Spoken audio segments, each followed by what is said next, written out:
bagaimana membersihkan hati dari penyakit-penyakit. Tazkiyatun nufus. Kalau dalam bahasa ulama itu disebut tazkiyatun nufus. Penyakit hati itu dalam bahasa Arab marad atau amrod. Di dalam surat Al-Baqarah Allah menyebutkan a'udzubillahi minasyaitonirrajim. Fi qulubihim maradun fazadahumullahu marada walahum 'adzabun alimun bima kanu yaktibun. Di dalam hati mereka fi qulubihim maradun, ada penyakit. Tahu nggak teman-teman penyakit hati yang paling berbahaya itu apa? Baper? Apa penyakit hati yang paling berbahaya yang dampaknya itu bisa kemana-mana? Kalau dalam fisik itu kayak kanker gitu. Bisa menjalar, dia bisa sampai ke seluruh tubuh kemana-mana gitu penyakitnya. Udah diamputasi kadang-kadang belum menghilangkan sel kankernya. Udah di kemo berkali-kali ternyata belum mati juga tuh sel kanker. Dia makan, dimakan oleh sel kanker. Dia minum, di transfusi darah misalnya, darahnya dihabisin sama sel kanker. Sebahaya itu penyakit hati. Apa penyakit hati yang paling bahaya? Cinta terhadap dunia. Dengki. Penyakit hati yang paling bahaya itu adalah ragu kepada Allah Subhanahu wa taala. Itulah penyakit yang paling bahaya. Itulah ibu dari semua penyakit hati. Dengki, cinta dunia, dendam, susah memaafkan, galau, khawatir yang berlebihan, berputus asa, semua itu lahir dari gara-gara dia ragu kepada Allah Subhanahu wa taala. Sehingga Allah mengatakan di dalam surat Al-Baqarah tadi, fi qulubihim marad, di dalam hati mereka ada penyakit. Satu aja. Allah nggak mengatakan fi qulubihim amrad, di dalam hati mereka ada banyak penyakit. Tapi Allah mengatakan fi qulubihim maradun, cuma satu penyakit. Dalam sebuah konsep tafsir, dalam sebuah pandangan tafsir, marad, penyakit apa yang ada di dalam hati mereka? Padahal hatinya banyak, tapi penyakitnya sama, yaitu asyak, raib. Di dalam awal surat Al-Baqarah Allah mention kita, dzalikal kitab la raib, tidak ada keraguan. Nanti di halaman berikutnya Allah tegaskan lagi, wa in kuntum fi raibim mimma nazzalna ala abdina fa'tu bisuratin. Kalau kalian masih ragu, jadi di awal Allah sebutkan bab ragu, di halaman berikutnya ada masalah ragu, di tengah-tengah Allah katakan fi qulubihim marad. Itulah penyakitnya. Sehingga ketika orang ragu kepada Allah, dia akan banyak modusnya. Ya, orang kalau ragu sama Allah banyak modus. Bahasa modus dalam surat Al-Baqarah apa? Modus itu dalam surat Al-Baqarah khida. Yukhadi'unallaha walladzina amanu wa ma yakhda'un illa anfusahum wa ma yash'urun. Mereka pakai banyak modus untuk mengelabui Allah Subhanahu wa taala dan orang yang beriman. Padahal mereka hanya membohongi diri mereka sendiri. Penyakitnya karena ragu sama Allah Subhanahu wa taala. Ragu tentang apa? Ragu tentang kebesaran Allah Subhanahu wa taala. Bahwa Allah Maha Kuasa, makanya dia menjadi orang yang gampang khawatir. Khawatir muncul karena dia nggak yakin kepada kekuasaan Allah Subhanahu wa taala. Kalau dia yakin kepada kekuasaan Allah, begitu ada masalah, dia tinggal katakan hasbi Allah, cukup buat saya Allah. Kalau dia yakin kepada Allah, lalu ada masalah, dia hanya mengatakan la haula wala quwata illa billah, maka selesai semua masalah di dalam dirinya. Walaupun mungkin masalahnya belum selesai, tapi dalam hatinya masalah itu udah selesai. Dan itu awal dari kebaikan. Jadi masalahnya adalah kita yakin gak nih sama Allah. Masalahnya adalah gimana cara kita keep the faith, belajar untuk menjaga terus keimanan dan keyakinan kita kepada Allah Subhanahu wa taala. Kayak misalnya dulu tuh ada orang Yahudi, ulamanya orang Yahudi, namanya Rabi kalau bahasa Yahudi. Dia lagi jalan gitu, lagi touring. Lapar nih, di tengah jalan ngelihat ada orang lagi bakar babi guling. Jadi lagi bakar babi gitu, barbecue. Terus dia ngecium harumnya aroma babi yang dibakar. Jadi pengen, jadi lapar. Dia datang kepada orang yang lagi barbecue gitu. Dia bilang, "A'tini hadas samak." Beri saya ikan ini. Dan nyebutnya ikan. Orang-orang ngelihat pakaian orang ini, kayaknya ini pakaian orang Yahudi yang khas banget. Akhirnya mereka bilang, "Kamu kan agamanya Yahudi. Orang Yahudi kan gak boleh makan babi," kata orang-orang yang lagi barbecue. Kata dia, "Siapa yang minta babi? Saya kan minta ikan." Tapi dia nunjuknya ke arah babi guling itu. Cuman dia menggunakan istilah ikan. Saya kan gak minta babi, saya minta ikan. "A'tini hadas samak." Beri saya sepotong dari ikan ini. Tapi nunjuknya ke arah itu. Akhirnya karena mereka malas berdebat, mereka kasih kepada dia makanan tersebut. Dia makan makanan yang haram. Kemudian dia minum bersama mereka dengan minuman yang Allah haramkan. Lalu dia melanjutkan perjalanan. Karena dalam keadaan setengah sadar, lagi teler, lagi fly, akhirnya dia kehilangan ontanya di tengah jalan. Dia jalan kemana, ontanya kemana. Namanya juga orang lagi teler. Di tengah padang pasir, dia kehilangan ontanya, kehilangan semua bekal-bekalnya. Baru ketika dia bangun dari tidur, dia panik karena tidak menemukan onta di sebelahnya. Dia pun keliling nyari-nyari ontanya, mondar-mandir kayak Siti Hajar antara Bukit Sofa ke Bukit Marwah, cari ontanya. Pas dia nggak menemukan onta itu, kemudian dia berdoa kepada Allah, "Ya Allah, bantu saya, bantu saya, bantu saya." Nabi kemudian mengkomentari hadis ini, kata Nabi, "Ma'kaluhu haram, mashrabuhu haram, malbasuhu haram, wa ghudhiya bil haram, fa anna yustajabu lidzalik." Makanannya haram, minumannya haram, kendaraan atau yang dia pakai itu semuanya haram. Lalu bagaimana Allah akan mengabulkan doa orang ini? Artinya apa, teman-teman? Dia punya masalah, dia ragu kepada Allah ketika dia lagi dalam keadaan lapar.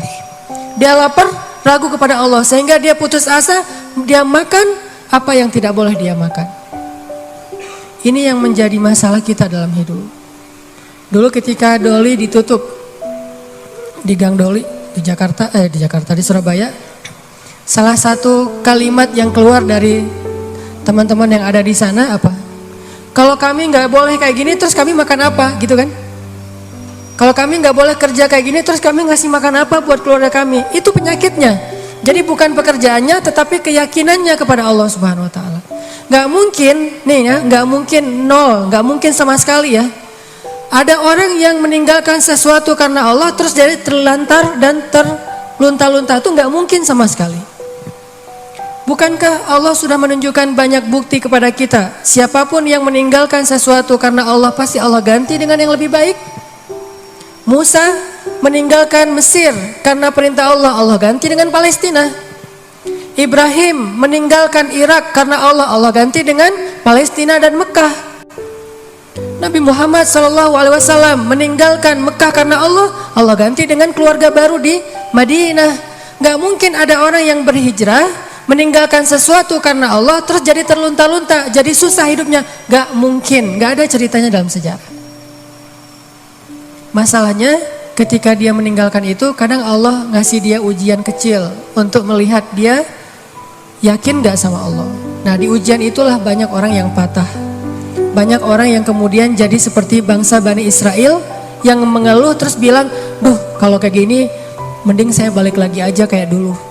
Banyak orang yang ngomong kayak gini nih. "Mending saya balik lagi aja kayak dulu. Kayaknya hidup saya yang dulu lebih mudah daripada sekarang." Itu yang dikatakan Bani Israel ketika mereka menuju ke Palestina. Ketika mereka di tengah jalan, mereka bilang, "Tahu kayak gini kita mending balik lagi aja ke Mesir kayak di zaman Firaun." Ternyata sama aja nasib kita di tangan Firaun dengan di tangan Musa. Kenapa? Ragu kepada Allah Subhanahu Wa Taala. Tidaklah seseorang ragu kepada Allah kecuali akan bertambah keluhan dalam hidupnya. Nih pasti nih. Tidaklah seseorang makin ragu kepada Allah kecuali bertambah banyak keluhan-keluhannya dalam hidup. Semakin dia yakin kepada Allah, semakin sedikit dia mengeluh dalam hidupnya. Semakin yakin dia kepada Allah, semakin sedikit dia mengeluh dalam hidupnya. Makanya teman-teman, masalah paling besar dalam hidup kita itu, terutama masalah hati, adalah ketika kita ragu kepada Allah Subhanahu wa Ta'ala. Coba nanti teman-teman kalau misalnya lagi santai di rumah, cari-cari ayat tentang kebesaran Allah di dalam Al-Quran. Misalnya yang bikin teman-teman sering galau itu apa? Sebutlah masalah jodoh. Yang sering, bukan teman-teman sih, saya dulu juga kayak gitu. Namanya orang masih sendiri kan galau ya, saya bisa nikah nggak ya? Kayaknya nggak ada yang mau deh sama saya. Alhamdulillah Allah karuniakan seseorang yang mau sama saya. Kalau kita lagi galau tentang satu masalah, jalan keluar yang pertama yang harus teman-teman cari itu adalah Allah Subhanahu wa Ta'ala. Coba tanya kepada Allah, coba baca ayat-ayat Allah, gimana cara mengobati galau atau masalah di dalam hati kita. Misalnya masalah jodoh. Allah bisa kita baca di dalam firman Allah surat An-Nur ayat 32. Ini salah satu ayat yang bisa membooster teman-teman jomblo fisabilillah. Ini ayat jomblo banget nih. Ayat surat An-Nur surat 24 ayat 32. Apa kata Allah di dalam ayat 32? Iyakunu fuqara yughnihimullahu min fadlih wallahu wasi'un alim. Nikahkanlah orang-orang yang masih sendiri di antara kalian, baik yang merdeka ataupun orang-orang yang budak. Kalau mereka fuqara, apa arti fuqara? Fakir, gak punya apa-apa. Yughnihimullahu min fadli. Allah yang akan mencukupkan mereka dari karunia-Nya. Dan Allah maha luas lagi maha mengetahui. Ini ayat booster banget. Datang ke rumah calon mertua, capture nih ayat nih. Capture dulu ya. Capture. Udah selesai capture, ditaruh paling depan. Jadi pas kita buka HP langsung ayat ini yang keluar gitu. Begitu ditanya kerjaannya apa, tunjukin nih ayat. Kan pertanyaan kedua pasti kerjaannya. Pertanyaan pertama siapa namanya, kedua kerja di mana. Siapa namanya, misalnya sebut nama kita, sebutlah Budi gitu.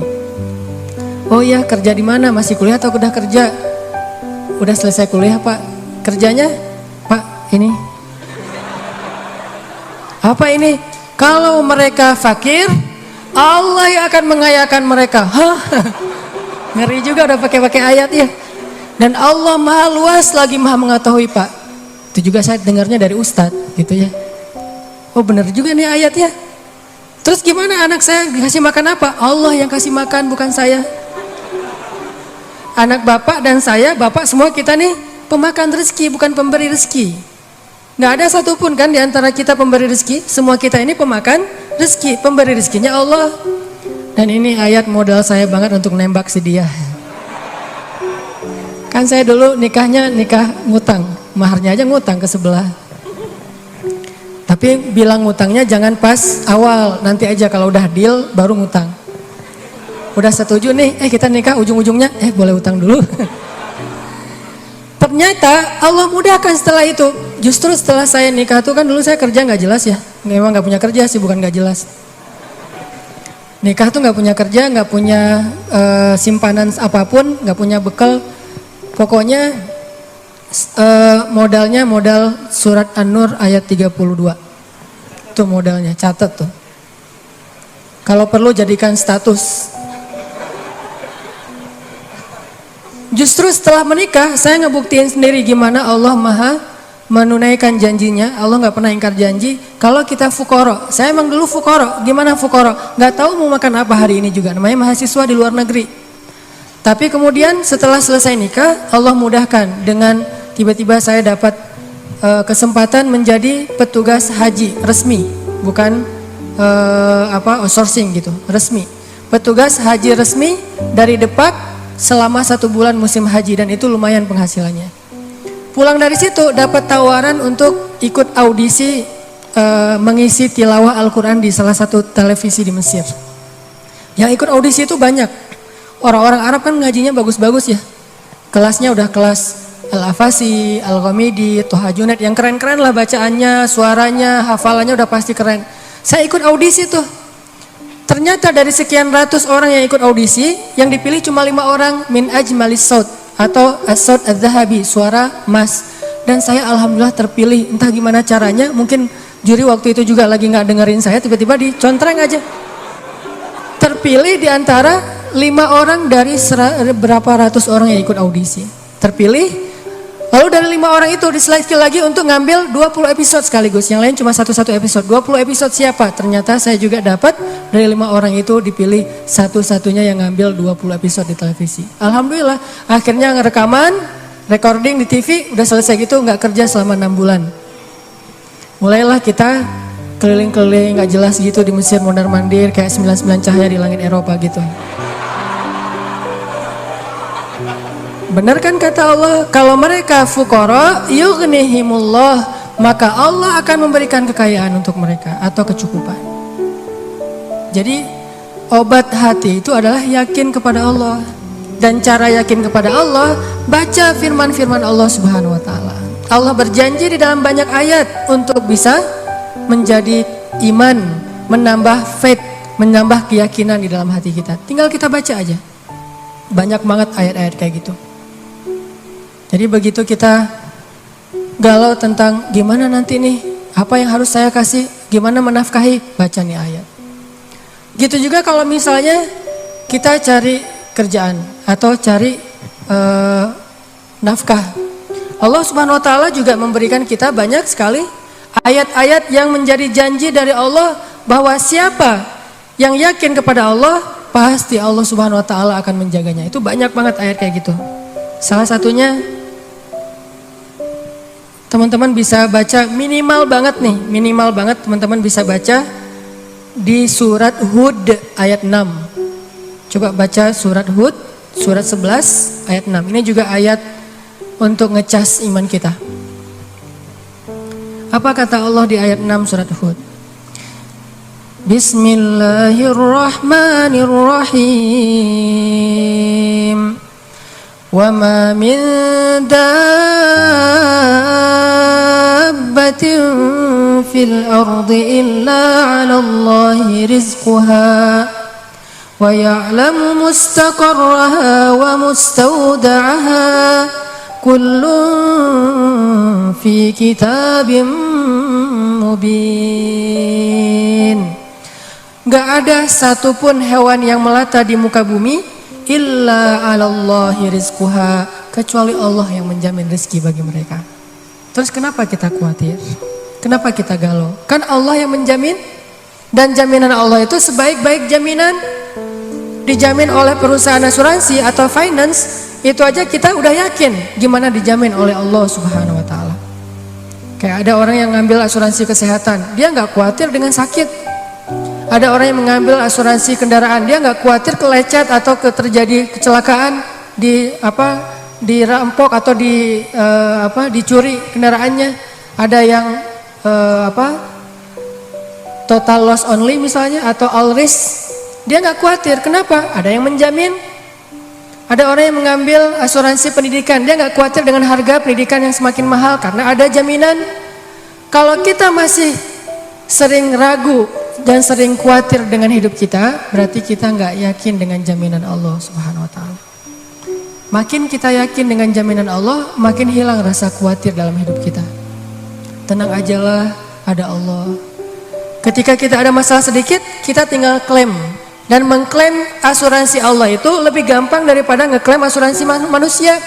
Ngeklaim asuransi manusia tetap aja ada biayanya. Tapi ngeklaim kepada Allah itu nggak ada biayanya, nggak perlu pakai nomor antri, nggak perlu jauh-jauh keluar dari rumah. Kita tinggal mengangkat kedua tangan kita mengatakan Ilahi, Robbi, saya ada masalah nih, tetapi Engkau Maha Besar. Dan setelah itu hati kita akan langsung tenang. Ini teman-teman, di antara obat terhadap semua penyakit hati itu adalah belajar yakin kepada Allah Subhanahu wa taala. Teman-teman bisa baca juga nanti surat Al-Mulk. Ini surat yang benar-benar ngebooster hati kita.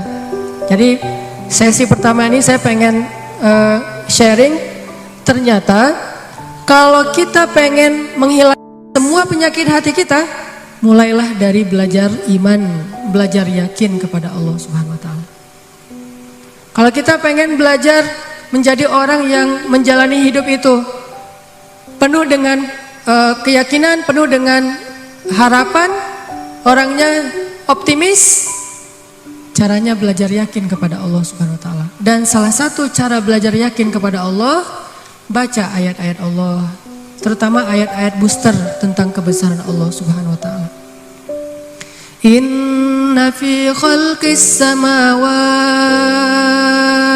dalam penciptaan langit, bukan cuma di langit tapi penciptaannya, prosesnya. Inna fi khalqis samawati wal ardi wa ikhtilafil laili wan nahari la ayatin li ulil albab. Langit, bumi, silih bergantinya malam dan siang atau musim, di situ ada bukti-bukti bahwa Allah Maha Kuasa. Kalau itu aja buat Allah gampang, cuma kun fayakun, apalagi cuma ngurus kita yang cuma kecil dibandingkan langit dan bumi. Kita itu dibandingkan langit dan bumi nggak ada apa-apanya. Kalau langit dan bumi aja buat Allah nggak ada apa-apanya lagi, apalagi kita. Jadi intinya teman-teman, kenapa kita khawatir kalau Allah menjamin kehidupan kita? Kenapa kita khawatir kalau Allah berjanji menolong kita? Kenapa kita khawatir kalau Allah Subhanahu wa taala tidak akan menyia-nyiakan kebaikan kita? Ada orang yang pernah nggak nyesel bantu orang lain gara-gara ternyata orang itu akhirnya nyakitin perasaan kita? Duh, saya nyesel dulu bantu dia.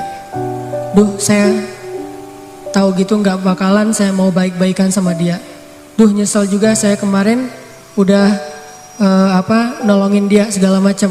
Nyesel juga saya kemarin ngasih tahu ke dia. Ternyata ujung-ujungnya dia malah menyakiti saya, mengkhianati saya, nikung saya dari belakang. Nyesel saya curhat sama dia, akhirnya jadiannya sama dia. Pernah kan gitu? Kita curhat sama teman kita, malah dia yang jadian. Kenapa dia jadian? Karena dia tahu banyak tentang si cewek itu lewat kita. Dan cewek ini gak ngerti, kok kamu pengertian banget, tahu banget tentang apa yang saya suka dan gak suka. Padahal itu hasil dari observasi kita kan ya. Kita udah observasi sekian lama, udah gitu kita curhat, dia tinggal ngambil hasil skripsi kita tentang si cewek ini nih. Dia pelajari, oh curhatnya berarti dia gak suka ini, warna kesukaan dia ini, akhirnya ngasih kado ulang tahun warna yang dia suka. Jadian sama teman yang kita curhatin. Gimana? Apakah kita merasa amal kita jadi sia-sia? Enggak. Kalau kita bertransaksi dengan makhluk, mungkin sia-sia. Tapi kalau kita berdagang dengan Allah, gak ada yang sia-sia, sehingga tetap tenang. Lagi-lagi baliknya ke Allah Subhanahu wa taala.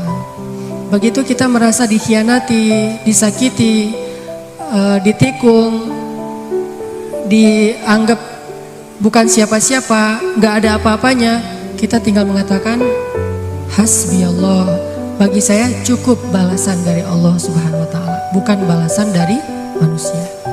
Ini teman-teman untuk sesi pertama tentang amradul qulub fi qulubihim marad. Salah satu penyebab kita sering gak nyaman dalam hati kita itu, dan kalau hati udah gak nyaman pasti yang lain ikut gak nyaman. Coba, susah banget kan membedakan ekspresi wajah yang tidak sesuai dengan hati kita tuh susah. Tetap aja gak akan setulus kalau kita tersenyum dari hati. Senyum terpaksa tuh beda banget. Kayak kita datang di acara nikahan mantan, diundang, kan kewajiban seorang muslim adalah memenuhi undangan. Terpaksa datang kan, pakai cadar, pakai masker kalau cowoknya. Datang nih, kamu nggak mungkin kan kita pakai masker di tempat pelaminan. Pas kita naik ke atas pelaminan, kita memaksakan diri untuk tersenyum, walaupun ini teriris-iris luar biasa gitu. Udah teriris-iris kayak dikasih jeruk lah gitu. Wah sakitnya. Nah gitu dia gandengan gitu, pas kita mau salaman gemetar. Kenapa nih tiba-tiba panggung ini jadi kayak gempa gitu? Ternyata kita gemetar. Ini gara-gara apa? Kita pengen tersenyum, tapi hati kita menjerit. Terlalu nyastra. Kita pengen tersenyum, tapi hati kita terluka, kan nggak mudah itu buat kita. Makanya hati itu mempengaruhi seluruh kehidupan kita. Benarlah sabda Rasulullah, kalau dia baik, semuanya ikut baik. Kalau dia buruk, semua ikut menjadi buruk, terpengaruh banget. Sehingga kalau kita pengen memperbaiki hidup kita, mulai dari memperbaiki hati kita. Dan awal dari memperbaiki hati itu adalah perbaiki yakin kita kepada Allah Subhanahu wa Ta'ala.